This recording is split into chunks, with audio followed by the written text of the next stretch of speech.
Hello મિત્રો, શેરબજારમાં વાતું. હવે શેરબજારમાં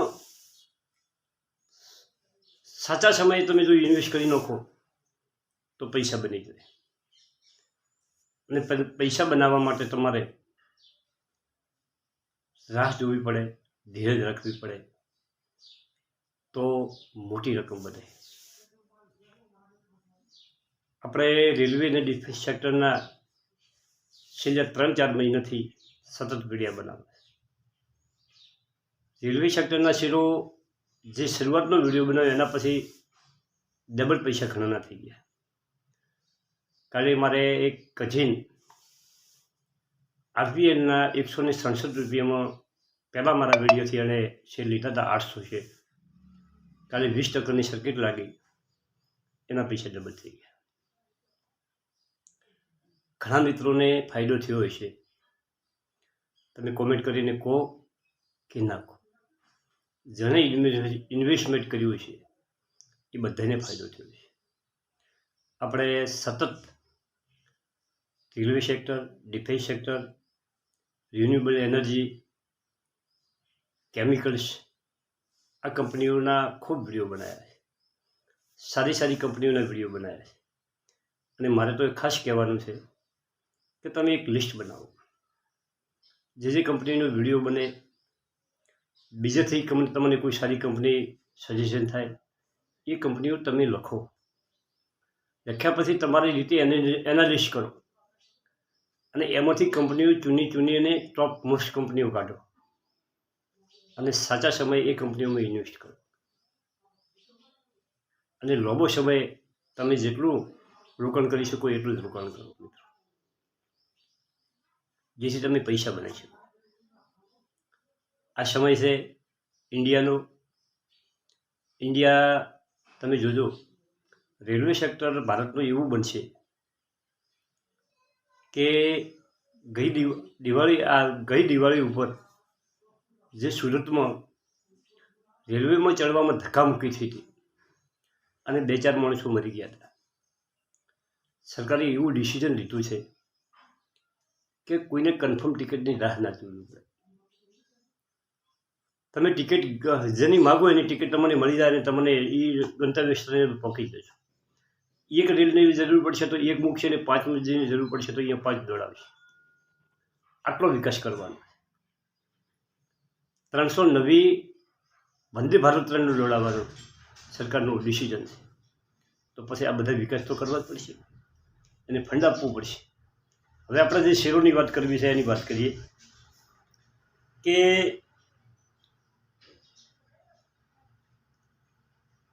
બધી કંપનીઓ મલ્ટીબેગર રિટર્ન આપ્યું છે. આ 5 કંપનીઓનો જે વિડીયો છે ને એમાં બધી કંપનીઓ મલ્ટીબેગર રિટર્ન આપ્યું છે. પરંતુ તે ઉપરથી હાઈથી 15% થી 20% કરેક્શનમાં ચાલે છે.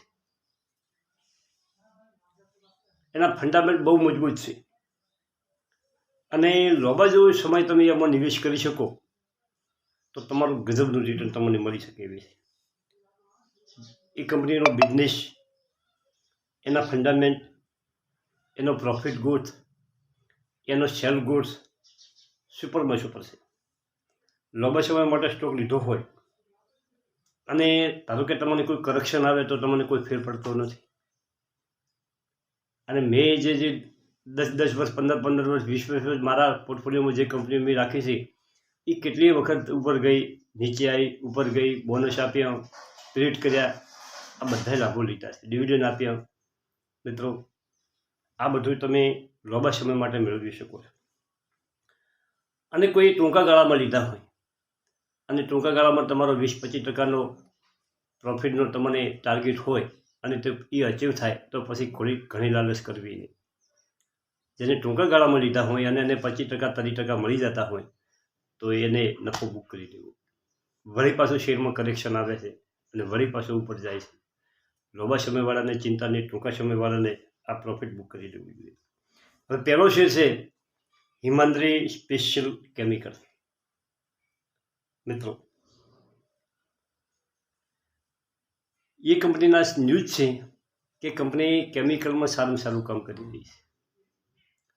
અને હિમાંદ્રી સ્પેશિયલ કેમિકલ્સ ગજબનો શેર છે મિત્રો. જેણે જેણે રોકાણ કર્યું છે નીચા ભાવમાં એને 4 ગણા 5 ગણા રૂપિયા થઈ ગયા છે કંપનીમાં. મેં આ શેર 3 વર્ષ પહેલાં મારા પુત્રના પોર્ટફોલિયોમાં લેવડાયેલો છે. 400 લેવડાયા છે. આજે એના પૈસા 3 ગણા 4 ગણા થઈ ગયા છે મિત્રો. હવે બીજા નંબરનો શેર છે જ્યોતિ ડીઝલ. આ પણ મારા પોર્ટફોલિયોનો શેર છે. 2008 પહેલાં મેં લીધો હતો 100 રૂપિયાના ભાવમાં, 5 ને 6 રૂપિયાના ભાવમાં. એના પછી મને 2022માં બોનસ આપ્યું અને શેર જે હતા એનાથી 3 ગણા શેર થયા. એક હોમે 2 બીજા શેર આપ્યા અને આજે 1550 આસપાસ શેર ચાલી રહ્યો છે. 1818 હાઈ બનાવ્યો હતો. કંપની ફૂડ ઇન્ડસ્ટ્રીમાં કામ કરે છે. યુરો 7000 તે ઇન્ડિયાની લાર્જેસ્ટ કંપની છે. બીજા નંબરની પીડીલાઇટ પછી બીજા નંબરની કંપની છે.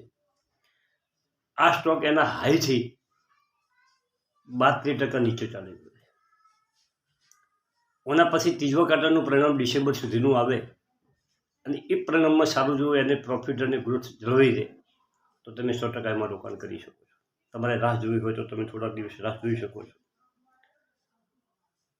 અને તમે થોડું થોડું જો એમાં રોકાણ કરો તો સારી ક્વોન્ટિટી ભેગી કરી શકો છો મિત્રો.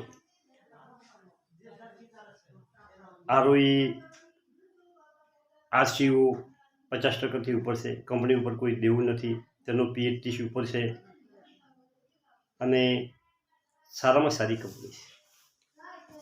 બીજી કંપની છે રાજરતન ગ્લોબલ વાયર. આ હાઈ કાર્બન વાયર, સ્ટીલ વાયરનું ઉત્પાદન કરે છે. તેનો ઉપયોગ ઓટોમોબાઇલ્સ, કન્સ્ટ્રક્શન અને આ ઘણા ઉદ્યોગોમાં એનો ઉપયોગ થાય છે. 3 વર્ષમાં 724% રિટર્ન આપ્યું છે. આ લેવલે સ્ટોક ઉપર જઈ શકે છે અને હાઈથી 40% નીચો ચાલી રહ્યો છે. જે તેણે હાઈ બનાવ્યો હતો 920 રૂપિયા એનાથી 40% નીચે 762 રૂપિયા કંપની ચાલી રહી છે. એનું માર્કેટ કેપ છે 3839 કરોડ. પીએસએ 51, આરઓઈ 27 છે, આરઓઈ 25 છે, ફેસ વેલ્યુ 2 રૂપિયા છે. મિત્રો આવા સ્ટોકમાં તમે નિવેશ કરો અને રોબોસ્ટમાં તમારો નિવેશ રાખો તો તમને એમાં સારું પરિણામ મેળવી શકો છો, સારા પૈસા બનાવી શકો છો. ત્રીજા ક્વાર્ટરના રિઝલ્ટ પછી તમે એમાં રોકાણ થોડું થોડું કરી શકો છો. અને નેક્સ્ટ કંપની છે એપીએલ એપોલો. આ પણ મારા પોર્ટફોલિયોનો સ્ટોક છે મિત્રો. હવે એમાં ખાસ શું જોવાનું છે કે ડિસેમ્બર ક્વાર્ટરના ઓકળા હજી આવ્યા નથી, પરંતુ એમાં જે પ્રમોટરનું હોલ્ડિંગ છે, એફઆઈસીનું હોલ્ડિંગ છે, એમાં વધારો થયો છે. સપ્ટેમ્બરમાં 28% જે એફઆઈસીનું હોલ્ડિંગ હતું તે 29.50% વધ્યું છે. 29.5 એટલે કે 1.25% 1.5% વધ્યું છે. આપણી ડીઆઈ ઘરેલું ફંડોનું 12.6% હતું તે 13.75% થયું છે. 2 એમનું હોલ્ડિંગ વધાર્યું છે. કંપની 1808થી જઈ અને પાછો આવ્યો છે. આ મજબૂત કંપની છે. સ્ટીલ પાઇપ બનાવે છે અને એના સેક્ટરમાં લીડર કંપની છે. પાઇપ ટ્યુબની એ ઉત્પાદન કરે છે. House, irrigation, solar plant, engineering, railway આ બધા સેક્ટરોમાં ઓની પાઇપો વપરાય છે. આ સ્ટોક કરેક્શનમાં મળે તેવો છે. હાઈ લેવલથી 18% નીચો ચાલે છે. 4-5 વખતોમાં 1500થી જઈ અને ઉપર 1800 પહોંચે છે મિત્રો. અને સર્ચ કંપની છે. 5 વર્ષમાં 1250% અને એના all time high 32,854% company return આપેલી છે. એના પછીનો સ્ટોક છે મિત્રો એમટાર ટેકનોલોજી. આ ક્વેશ્ચનનો તો મેં 10 વખત વિડીયો બનાવ્યો છે. આ એનર્જી, હાઇડ્રો, સોલાર અને ડિફેન્સ આ સેક્ટરોમાં કામ કરે છે. એનર્જી અને ડિફેન્સ સેક્ટરમાં કામ કરે છે. ન્યુક્લિયર ટ્રેસ આ આવનારા 4-5 વર્ષમાં સારું રિટર્ન અપાવી શકે એવો કંપની છે. તમે આવા શેરને જો હોલ્ડ કરો અને 5 વર્ષ તમારા પોર્ટફોલિયોમાં રાખો તો તમારા પૈસા બની શકે છે. આવા સ્ટોકમાં લાંબા સમયથી પૈસા બની શકે છે મિત્રો. અને એ હાઈથી 20% નીચું ચાલે છે. 2180 રૂપિયામાં ચાલે છે. અને એના પછીનો સ્ટોક છે પિરામિડ ટેકનોલોજી. આ 1 વર્ષ પહેલાં એનો IPO આવ્યો હતો મિત્રો, 186 રૂપિયા પર ચાલે છે. એના હાઈથી અત્યારે નીચો 17% નીચો મળે છે. કેમિકલ સેક્ટરની કંપની છે મિત્રો. PE 21, ROE 32 અને ROE 34 ચાલે છે. પ્રમોટરનું 74% હોલ્ડિંગ છે. કંપની ઉપર કોઈ દેવું નથી અને વેચાણ અને નફામાં સરસ ગ્રોથ છે. થેન્ક યુ, આભાર.